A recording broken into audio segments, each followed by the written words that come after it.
Okay, so to start off, Unit 6 or Chapter 6, this section that we're kind of talking about this week, is talking about the human population and basically its effect on um, the earth and the earth's resources, and how those two things kind of relate together. So, yesterday you answered a discussion question basically on how many people can can the environment support? Are there environmental limits on the population? Okay, so how long can the population keep growing? So we're going to talk a little bit about that today and kind of the different aspects that play into population growth or population decline. So pretty much for most of human history, the population grew at a pretty steady rate, a slow, steady rate. But over the last 200 years, it's grown rapidly, especially in the past century. So since 1900, um, the population has just skyrocketed. Um, with how many people um, are living, in the world, in the United States in general. So basically, the what helped that take place is industrialization. So in the 1900s, you had, industry basically growing in America and across, other developed countries, where you had factories that now could manufacture, um, you know, basically process food at a high rate. So you had these modern agricultural practices where, it wasn't, farms, people buying only from farmers markets and small town groceries that would get delivered, directly from the farm. You had these industrialized systems where, these large farms would sell to these large companies and they process the food and they distribute it, and so that kind of led to much more access to lots of people to food. And then technology has also helped humans basically live all over, the globe. So whereas, people used to, several hundred years ago, many people, the majority of the population kind of stayed close to temperate climates, near, not on the equator, but kind of in that third, where the equator is. But then as technology, you have central air, you have central heat. Now you can live in these more cold climates or hot climates, so you have a lot more access to land. Um, so here's just a few numbers. This population growth is very unevenly distributed, so growing 14 times faster in underdeveloped countries than developed countries. And there's a couple of reasons for that we're going to talk about here in just a few minutes. But um, and then there's also a lot of people are moving to more urban areas. So these cities, you kind of have these mass exodus to moving into cities where cities can hold, larger populations. So there's just a space, for people to be. So what factors kind of influence human population? Obviously, births, right? Babies born are going to increase the population. And then immigration with an I, where people move into the country or into an area. That's going to increase your population size. So basically, what you're looking at is like a weigh scale. Is our incoming higher than our outgoing? So our deaths and our immigration with an E, where people move out of a country. That's kind of your, if your death immigration is higher than your births, your population is going to decline. If it's the other way around, where you have more births than deaths, your population is going to increase. And the main factor that affects this birth rate and death, kind of which is up, which is down, is the fertility rate. Just how many children are born to women is basically the main factor that determines population. Death rate and things like that don't really change as much. So in general, women are having fewer babies. However, the population is still growing. And this is kind of where, over the past few hundred years, one thing that's really changed that's allowed the population to continue growing, even though women are having fewer babies, is think about modern medicine. People are living a lot longer than they used to live because of just lifestyles and modern medicine. Life expectancy is 70 something now, I think 75 maybe.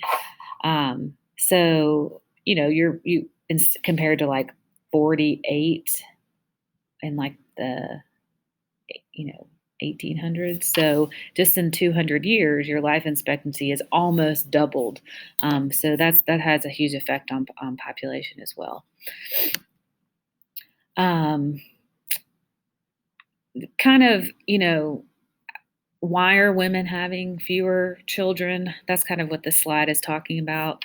There's several factors that kind of affect this fertility rate. It's not necessarily speaking if women can have children. It's just speaking, do women want to have children? So, a long time ago, a couple hundred years ago, I mean, many kids didn't go to school after the age of 14, women especially.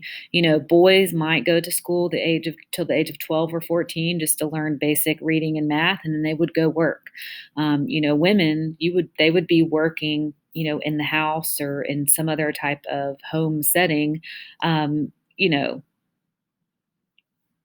from an early age. And so it was beneficial for families to have more children because they could put them in this labor force. Now, you might have a part-time job, you might or have a full-time job. Maybe you do help support your family, but in the majority of cases, children aren't working to support their family. Children, you might be working to support your lifestyle.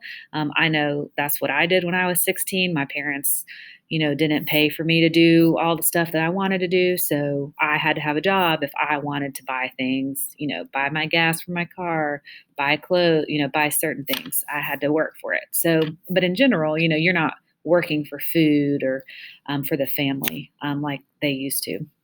And then just cost of raising kids and educating kids is extremely expensive. There's some statistic that says something like every child will cost their parents like $250,000 by the time they turn 18 or something like that. So kids are just are expensive. You also have access to family planning. And there's just the birth control is a thing. So there's a couple factors that kind of affect the reasons why women aren't having as many children. These are just a few. Okay, so here's just showing how the life expectancy has changed. Married women working outside the home. Many women that work usually don't have as many children as women that don't. That's just kind of a statistic. You have a lot more high school graduates, so that might mean going to college, furthering careers. Children just aren't the priority, or maybe it's having children later in life. So there's a few little things that are just numbers based that kind of show the difference in birth rates over the years.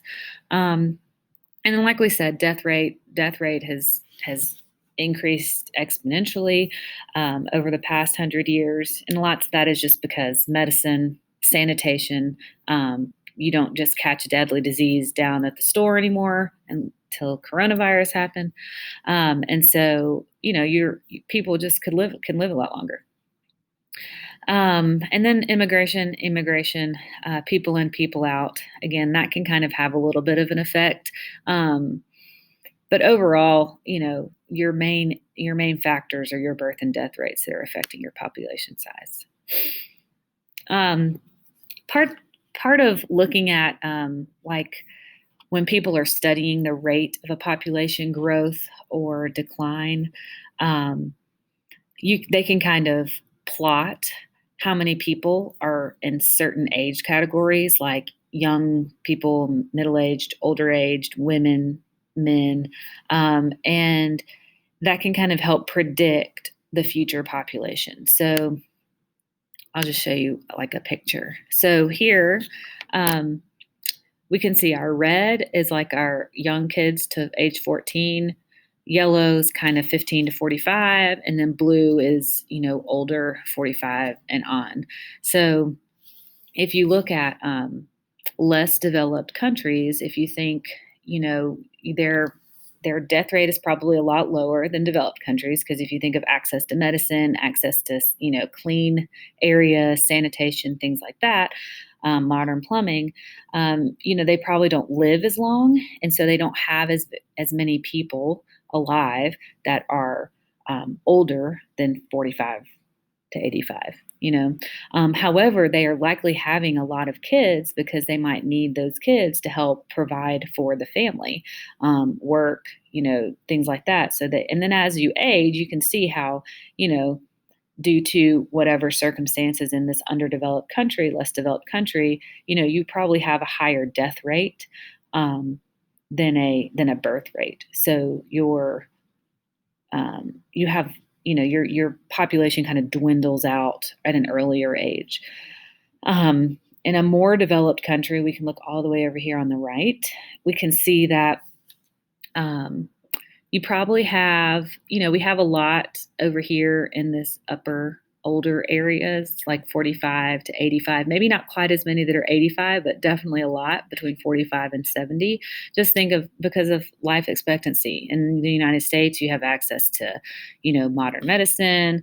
We have medicines for everything. It's relatively, clean. You have plumbing, you have air conditioning and heat. There's lots of things that just help your lifestyle in general be more healthy. And then you have this fewer kids, right? So you have fewer kids that are being born, and then most of your population, I guess, is what I'm trying to say, is older. You don't have as many kids young. So once these people, eventually pass on, then you have much fewer people that are taking their place. Whereas over here, all of these kids, right, are eventually going to be older. They won't be probably 85, but they might be 45, and so they're going to be a lot more than there is at this point. So it's basically just a way of predicting population. You won't have to draw any graphs like this or anything, but it's just kind of know they use these to predict future population growth or decline.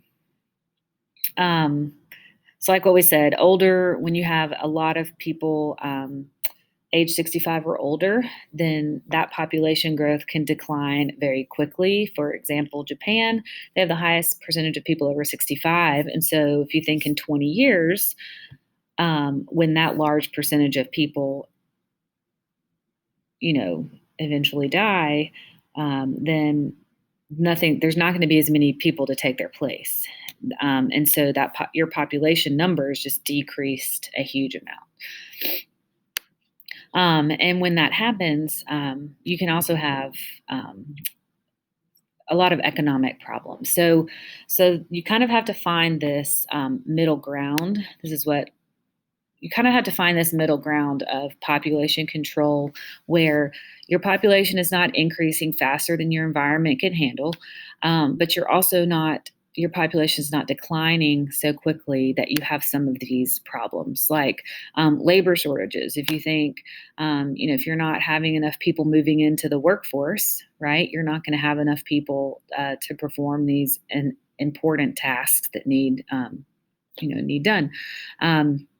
Less new business formation, less likelihood for new technology, increasing public deficits, higher healthcare costs. So there's just different cuts in retirement plans. So there's several things that could be negatively affected by a sharp decline in population. So like I said, there's kind of this goal to find this middle ground. So when we're talking about how can we slowly decline the population or control the population, there's lots of ways that can happen. So reducing poverty, like we were kind of saying, is less developed countries, they generally have more children because they are more impoverished because the more children you have, the more able bodies to work to provide food for your family. Um, and so there's also less access to family planning. And so population just growing more quickly. So if reducing poverty is a way to slow growth, elevating the status of women. So if women are going to college, don't want to have kids because they want to start a career, maybe by the time they decide if they want children, maybe they only have one or two children versus, you know, 200, 100 years ago, 80 years ago, when women weren't really workers, it was expected that as soon as they were married at a young age of, 18 to 20, that they start having kids. And so they would, might have multiple kids because they're young and they don't have this career drive that they're working for themselves. And so that can kind of help slow, that is what decreases that fertility rate. And then family planning. That's one way that they can slow population growth. So when we're talking about like reducing poverty, promoting, elevating like women, this one, status of women, what we're really talking about is like if we're promoting economic development, that can help stabilize a population. So it's statistics have said that educated women who control their own fertility have fewer children. So what that's saying is um, like what I said earlier. A woman graduates high school at 18, graduates college at 22, starts a career, maybe doesn't even think about having kids until 28, 29, even 30, then maybe has one or two instead of starting to think about kids at 18. And that's not saying that every woman is like that. I know women that do both. They're both ways. But it's just saying that in general statistics, the more women that have been educated and the more importance that education has been placed on women, that has decreased the fertility rate or the number of children that women have been having. So next up, that's all for this video. But next up, we're going to kind of talk about how I mentioned in one part about how a lot of the population, 2/3 of the world's population lives in cities. So that urbanization is what we're going to talk about next. And we're going to talk about its effect on the environment. And that's where we're going to kind of get into that whole limit. Like, does the environment really limit the size of a population? And why is that? Is it is the population having some kind of effect on the environment? Is the environment having some kind of effect on the population? So that's our topic for tomorrow.